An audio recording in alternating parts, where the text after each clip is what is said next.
Your cold DMs aren't working, and here's why. As thousands, or I would say even 100,000s of salespeople try to contact you via LinkedIn, via Facebook, via Instagram, via Twitter.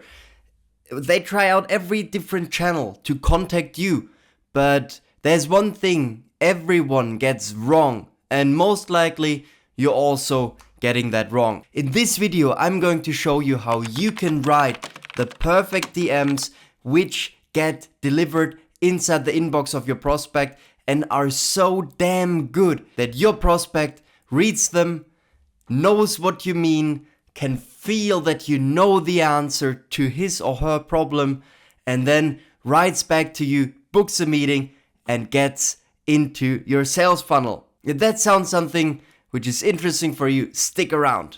First of all, let's look at the history of DMs. So in the beginning, a DM was a simple tool to connect with a fellow friend or colleague to discuss different things about business, about free time, about different things, but just in a personal matter. Then over the years, more and more salespeople used the power of DMs and contacted people, for example, via their LinkedIn to sell them a service. And in the beginning, it was gold mining. It was perfect. And it had a simple cause, because the stimulus of DM setting, of DM outreach, hasn't been really established at that time. So what do I mean with that? Imagine a stimulus, something new pops out, and you see something for the first time, and then it's exciting, it's awesome, it's great. And you're like, oh wow, okay, that's awesome, I need to do that, I need to try that out. But if a stimulus gets used over and over and over again, then it doesn't work anymore. Because if you see something not the first time, but for the 100th time, you will not reply anymore. You don't think it's exciting. You don't think it's as exciting as the first time you got to know that stimulus. So that's what happened in the DM space. So now tons of people, thousands, 100,000s of people are using DMs and the outreach of them to try and sell something to people. And most of the people get something wrong. They talk just about themselves and about their product. They sell you something in the first message. But would you purchase something from your company if you would be like, hey Michael, great to meet you, I love what you guys are doing. We are company X and we are selling Y. I think you would be a great customer. How would that sound for you? I guess not good. But now, and yet you can still go through all your LinkedIn messages, and I'm 100% certain that 95% of those messages you received from someone you don't initially know are exactly like that. So where's the thin line to make DMs work again? And it is quite simple on the first, but it's way more complicated if you look deeper inside, because it's an art. Writing article is an art, but also writing DMs is an art. So we focus on the art of DM writing. And one concept which I introduced in some past videos is again very important here, and that is called permission-based sales. So permission-based sales means that you don't pitch anything to your prospects only if they actively say, yes, Moritz, I think that sounds like a great idea. Can you send over more information? So how can we do that?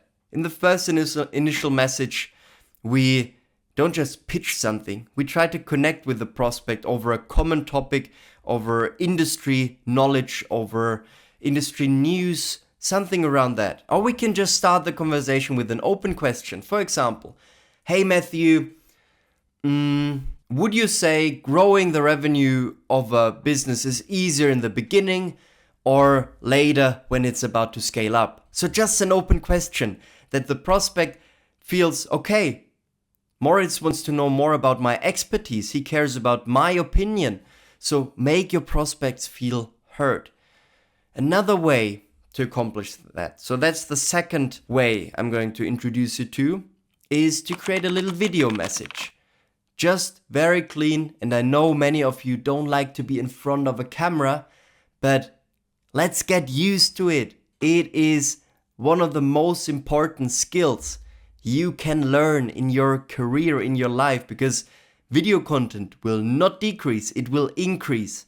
More and more things will become video content. Learning, free time, so watching things, scrolling through your phone, scrolling through offers, more and more things are becoming videos. So create a quick video, be like, hey Matthew, I just saw that you're working at Google and in your department it seems like you're currently responsible for the growth. So I just wondered, do you think it's better to grow a startup right from the beginning or to get in later? So what do you think is easier and why? Make them sound like the experts, so then they can answer and they can share their expertise. And who doesn't like to share the expertise? So I love to share my expertise, and I'm pretty sure that you also like to talk about what you know the best.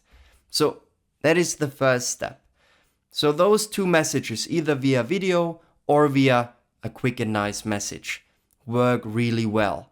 But maybe you're wondering now how to take it to the next level. So how can I convert someone from just a random conversation to a paying customer? Also, very simple and yet very hard. Ask more questions. So then Matthew answers, okay, I think blah, blah, blah. And then you can basically insert them inside your sales funnel. For example, with a question like, okay, how are you currently dealing with the growth you're experiencing right now? Then he will tell you more. And then you start building up a relationship. Imagine it like a glass of water. And every time you put something in which can build trust, you add one little drop. And the more water gets in the glass, the more likely the prospect is to purchase.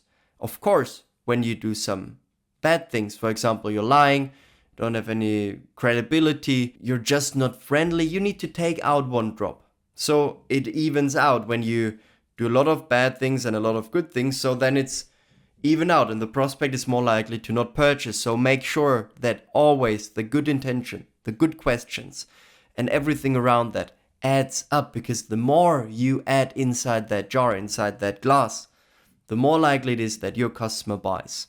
So okay, let's get back to what we discussed. So first step in writing amazing DMs which convert. First step is either send out a nice and quick message just via text form, or create a quick video where you also ask a similar question.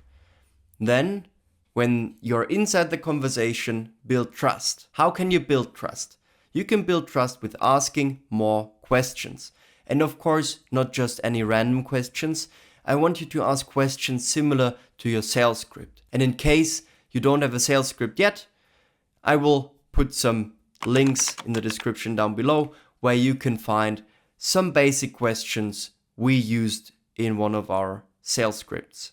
So then when the conversation is going, what do you want to do next? Is you slowly want to bring them to the point where they are like, okay, what are you guys offering? And most of the time it's like they go to your profile, they see that you're working at X and Y, and in your LinkedIn profile, there's already a little description inside what you guys are doing and what you guys are offering. So then it's easier for you to get back to that. So after you have a conversation, you ask a lot of questions. Matthew answered lots of questions. And then you can be like, okay, but Matthew, I'm just wondering, also no worries if not, do you think, and then insert what you're offering, is interesting for you or could help you grow, that could help you grow or could help you solve your problem, is always way more powerful than is interesting for you. Why? Because of the stimulus. Everyone right now saying, is that interesting for you? Oh, if I receive one more message with, is it interesting for you? I'm going to burst, because maybe it's interesting, but everyone does it. So I don't even read the message when I see at the bottom of the message, is it interesting for you? So always make sure to ask a little bit more open question and then relate it to the problem Matthew, in our case, or in your case, your prospect, just told you about. And then they will either say, oh yes, Moritz, that is absolutely indeed a big problem. Then you can book them inside your calendar, then you can book a meeting with them.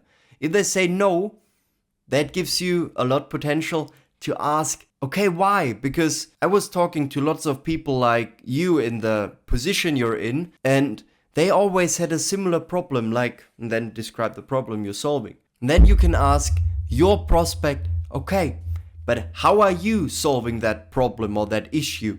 If X, and then insert your service, is not helping you to achieve the certain goal or to overcome that problem.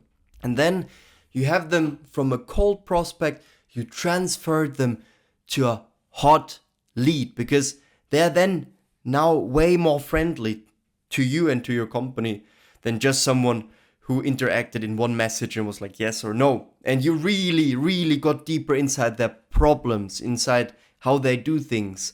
And that is something you can then later on use inside the sales call to close them even more easily. So that sales process on the one hand side sounds a little bit more complicated than just making ads or something like that. But trust me, it is way more targeted. It is way more specific. Yes, it takes some time, but the rewards and the closing rate will be tremendously high. So make sure to try it out. And in case then you're still struggling with getting more high-ticket, happy-paying customers for your company, then there's a link also down below, and it leads to a funnel page. And I want to be full transparent with you, because that goal of the funnel page is that you book a meeting with me or one of our team members. And no worries if not. So that's just a hint for everyone who struggles still with it. And other than that, that was already it for that video. Make sure to like and subscribe, and I am seeing you hopefully in the next video. Stay awesome and see you there. Bye bye.